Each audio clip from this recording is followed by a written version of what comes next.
ఆయన trouble shooter కాదు, bubble shooter అంటూ హరీష్ రావుని టార్గెట్ చేశారు కల్వకుంట్ల కవిత. ఆ 6 అడుగుల బుల్లెట్ తనని గాయపరిచింది అన్నారు. సీఎం రేవంత్ రెడ్డితో కుమ్మక్కై బీఆర్ఎస్ ని బొందపెట్టే కుట్ర హరీష్ రావు చేస్తున్నారంటూ విమర్శించారు కవిత. టాటర్ ఆఫ్ ఫైటర్ డాడీ అనుచరుల మీద ఫైటింగ్ మొదలుపెట్టింది. కేసీఆర్ ప్రియ శిష్యుడు హరీష్ రావుపై విమర్శలు ఎక్కువబెట్టారు కవిత. నేను పెద్ద ట్రబుల్ షూటర్ అంటారు. ట్రబుల్ షూటర్ కాదు, ఈజ్ బబుల్ షూటర్. ఆయన ఏంటంటే ట్రబుల్ ఆయనే క్రియేట్ చేస్తాడు, చేసి నేనే సాల్వ్ చేసినట్టు నటిస్తాడు.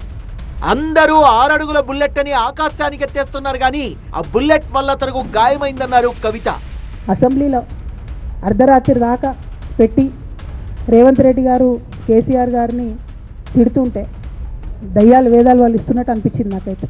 దానికి ఈయన హీరోలాగా ఎదుర్కొన్నాడు, ఈయన 6 అడుగుల బుల్లెట్ అని పార్టీ అంతా ట్వీట్ చేస్తే, మరి 6 అడుగుల బుల్లెట్ ఎవరికి గాయం చేస్తుంది? ఎండ్ ఆఫ్ ద డే ఇవాళ అయితే నన్ను గాయపరిచింది, రేపు రామన్నను గాయపరుస్తారో కేసీఆర్ని గాయపరుస్తారో.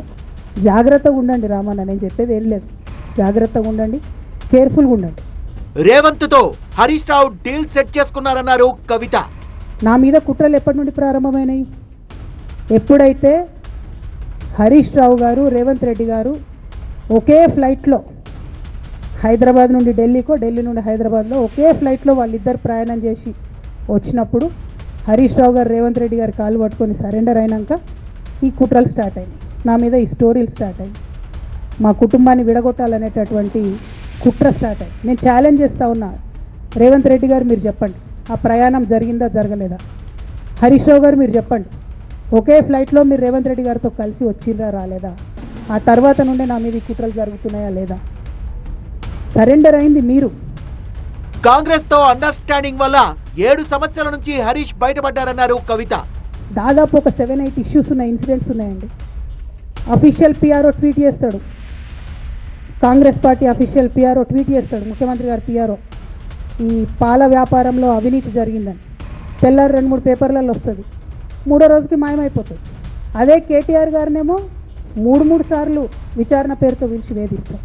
అంటే కేసీఆర్ కుటుంబం నికార్స్గా బరిగీసుకొని కాంగ్రెస్ పార్టీతో రేవంత్ రెడ్డితో కొట్లాడుతున్నాం కాబట్టి మా మీదనేమో కుట్రలు జరుగుతాయి, మా మీదనేమో కేసులు పెడతారు. మీ మాత్రం 1 or 2 days హెడ్లైన్స్ వస్తే తర్వాత న్యూస్ గాయబవుతుంది. కాళేశ్వరం అవినీతికి కారణం హరీష్ రావే అన్నారు కవిత. 2014 నుంచి 2018 వరకు తుమ్మిడిహెట్టి దగ్గర నుంచి మేడిగడ్డకు స్థలం మార్చినప్పుడు మంత్రి ఎవరు? ప్రాజెక్టులు డిసైడ్ చేసినప్పుడు మంత్రి ఎవరు? అన్ని మీటింగ్లు టెక్నికల్ ఇష్యూస్ చూసుకోవాల్సింది ఎవరు? ఇవన్నీ రేవంత్ రెడ్డి గారు మాట్లాడారు. నేను మొత్తం అసెంబ్లీ స్పీచ్ చూడరు మీరు, వీళ్ళ మ్యాచ్ ఫిక్సింగ్ అనేది మీకు తెలిసిపోతుంది. ఏం మాట్లాడరు ఆయన.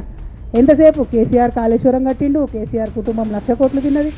అరే 2007 నుంచి ఇప్పటివరకు కాళేశ్వరం 1,00,000 కోట్లు కూడా ఖర్చు కాలేదు. 1,00,000 కోట్లు ఖర్చు కానీ ప్రాజెక్టులో 40 లక్షల ఎకరాలకు నీళ్ళియంగా కూడా 1,00,000 కోట్ల అవినీతి అయింది అంటారు రేవంత్ రెడ్డి గారు. దాన్ని మళ్ళీ ఓన్లీ కేసీఆర్ గారి గురించి చెప్తారు, హరీష్ రావు గారి గురించి మాట్లాడరు. ఎందుకంటే ఇంటర్నల్ అండర్స్టాండింగ్ ఉంది వీళ్ళిద్దరికి. కేసీఆర్ తో మొదటి నుంచి హరీష్ రావు లేడన్నారు కవిత. హరీష్ అన్న చాలా కష్టపడ్డాడు, ఒక డే 1 నుంచి ఉన్నాడు అని. డే 1 నుంచి లేడండి, చాలామంది రిపోర్టర్లకు తెలుసు, సీనియర్ రిపోర్టర్లకు. డే 1 నుంచి లేడు. పెద్దసారు టీడీపీ నుంచి బయటకు వస్తుంటే, మామయ్య మనకెందుకు, డిప్యూటీ సీఎం మనం ఎందుకు రాజీనామా చేయాలి, ఈ ఉద్యమం ఏమవుతుందో, ఈ పార్టీ ఏమవుతుందో మనకు రిస్క్ ఎందుకని ఆనాడు ఈనాడు పేపర్లు వచ్చింది. 1,50,00,000 రూపాయలు తీసుకొని వ్యాపారం చేసుకుందామని హరీష్ రావు గారు ఎక్కడికో పోయిందని కూడా వచ్చింది. కటింగ్ కోసం దొరకలేదు, దొరికినప్పుడు ఎప్పుడో ట్వీట్ చేస్తుంది అన్నీ. హరీష్ రావు వైఎస్ తో కలిసి కుట్రలు చేశారన్నారు జాగృతి అధినేత. ఎప్పుడైతే పార్టీకి ఒక్క క్షణం చెడ్డ పేరు వచ్చిందో ఎక్కడ పోయిండండి ఈయన? చక్కా పోయి వైఎస్ రాజశేఖర రెడ్డిని కలవలే? మీ అందరికి గుర్తులేదు ఆ ఫోటో? సీనియర్ నాయకులందరికీ బాగా మాట్లాడతారు, అన్ని దగ్గర ఉన్నా, నేనే ఉన్నా, నేను ఎక్కడ లేను. నిన్న పాపం చాలామంది ఈ కొత్త సోషల్ మీడియా పిల్లలు ఉన్నట్టు వాళ్ళకి హిస్టరీ తెలియదు అనుకుంటా, అందుకే చెప్తున్నా ఇవాళ. హంపి వేదికగా బీఆర్ఎస్ పై హరీష్ రావు కుట్రలు చేశారన్నారు కవిత. ఈ హరీష్ రావు గారి కారణంగా గమ్మత్ ఏముంటుందంటే, ఒకసారి హంపికి పోతారు వీళ్ళందరూ, మీ అందరూ తెలుసా స్టోరీ. హంపికి పోయి పాటలు పాడుకుంటారు, మొత్తము చాలా మంది కలిసి కేసీఆర్ గారిని చాలా అవమానకరంగా మాట్లాడతారు, ఒక పార్టీని వెన్నుపోటు పడదామని డిజైన్ చేశారు. ఇదంతా వీరికి తెలుసు, హరీష్ రావు గారికి తెలుసు. నేను ఆ రోజు సాక్ష్యం ఉన్న హరీష్ అన్న వచ్చి లిటరల్లీ రామన్న చేతులు పట్టుకొని, అరే మామయ్యకి ఎప్పుడా సింక్ ఆర్ సేల్, నేను మామయ్యతోనే ఉంటా అని చెప్పి అక్కడ మాట్లాడుకున్న వాళ్ళందరినీ పెద్దసారి దగ్గర అవుట్ చేసిండి. ఆ తర్వాత పర్యవసానంలో ఈటల రాజేంద్ర అన్న బయటికి వెళ్ళడం. ఈ మహానుభావుడు వల్ల జగ్గారెడ్డి దగ్గర నుంచి మొదలు పెడితే చెరుకు శ్రీనివాసరెడ్డి ముత్యంరెడ్డి అన్న కొడుకు దగ్గర నుంచి మొదలు పెడితే రఘునందన్ రావు గారు, మైనంపల్లి గారు, విజయశాంతి గారు, విజయరామారావు గారు, ఆయన పాత పెద్ద ఆయన ఉండే ఈటల రాజేందర్ గారు, వీళ్ళందరూ పార్టీలకు వెళ్ళి పోయిండ్రు కదా, పోలేదా? ఇవన్నీ హరీష్ చేసినాయి కదా. హరీష్ రావు వల్లే దుబ్బాక సీటు ఓడిపోయామన్నారు. ఆనాడు దుబ్బాక ఉప ఎన్నిక ఎందుకు ఓడిపోయినాం? దుబ్బాక ప్రజలకు ఇప్పటికి కూడా గుర్తుంటుంది. వాళ్ళందరూ ఒకటే మాట చెప్తారు, ఈయన సిద్దిపేటకు తప్ప రూపాయి రానియాడు దుబ్బాకకు, ఈయన వచ్చి ప్రచారం చేసిండు కాబట్టి మేము ఓటేయాలని ఓపెన్గా చెప్పారు ఆనాడు ఎన్నికలలో. హరీష్ రావు మొదటి నుంచి తనపై బీఆర్ఎస్ పై కుట్రలు చేస్తున్నారని తీవ్ర ఆరోపణలే చేశారు జాగృతి చీఫ్.